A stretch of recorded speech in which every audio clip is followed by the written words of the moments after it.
जेव्हा संभाजी महाराजांची त्याने इतकी निर्घृणपणे हत्या केली, अ, तेव्हा या सगळ्याचा बदला निश्चितपणे प्रत्येकाला वाटला असेल, की आपण ह्या हत्येचा बदला घ्यायचा आहे. हा बदला घेतला गेला का? तो कसा घेतला गेला? औरंगजेबाच्या मृत्यूनंतर थोरले शाहू छत्रपती संभाजी महाराजांचा पुत्र हं, ते औरंगजेबाच्या कैदेतून निसटून साताऱ्याला आले.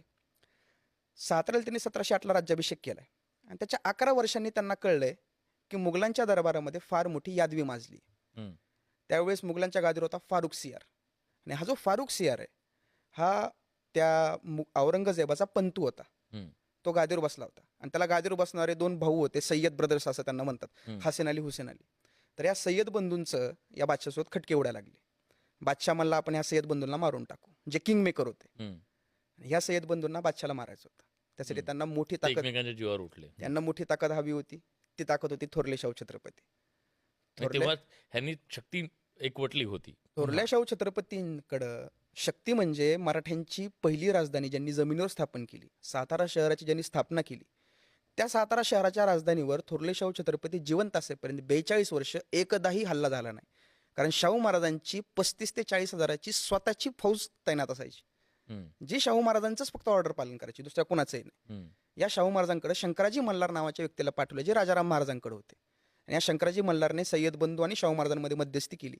खंडेराव दाभाडे, बाळाजी विश्वनाथ आणि सय्यद बंधू यांच्या ताब्यामध्ये 35 ते 40 हजाराचं सैन्य घेऊन सय्यद बंधू दिल्लीकडे चालून निघाले मराठे. हं, याच्यात एक शक्कल लढवली शाहू महाराजांनी. हं, औरंगजेबाचा मेलेला नातू मुहिउद्दीन तो जिवंत करून हत्तीवर बसवलाय. त्याच्यामध्ये बाजीराव पेशवे पण आहे. त्यांच्या आयुष्यातली पहिली मोहीम आहे ही. वयाच्या 19व्या वर्षी दिल्लीला गेले. मराठ्यांनी दिल्लीला वेढा घातला. तिथं युद्ध सुरू झालं. मग दरबारामध्ये शिष्टाई सुरू झाली. सय्यद बंधू, खंडेराव दाभाडे, बाळाजी विश्वनाथ, शंकराजी मल्हार आणि फारुख सियार ह्या सगळ्यांमध्ये शिष्टाई बिघडली. त्यावेळेस मराठ्यांचा सपोर्ट होता म्हणून सय्यद बंधूंनी बादशाला सिंहासनावरून खाली खेचले. हं. बादशाचे डोळे फोडलेत, त्याला कैदेत टाकलं. त्यानंतर त्याचं मुंडकं कापून बादशाला मारून टाकलं. त्यानंतर थोरल्या शाहू छत्रपतींच्या काही अटी होत्या सय्यद बंधूंना मदत करण्याच्या. त्यातली प्रमुख अट होती की येसुबाई राणीसाहेबांची सुटका झाली पाहिजे. हं. ती अट जो पूर्ण करेल असा बादशाह गादीवर बसण्याचे आदेश शाहू महाराजांचे होते.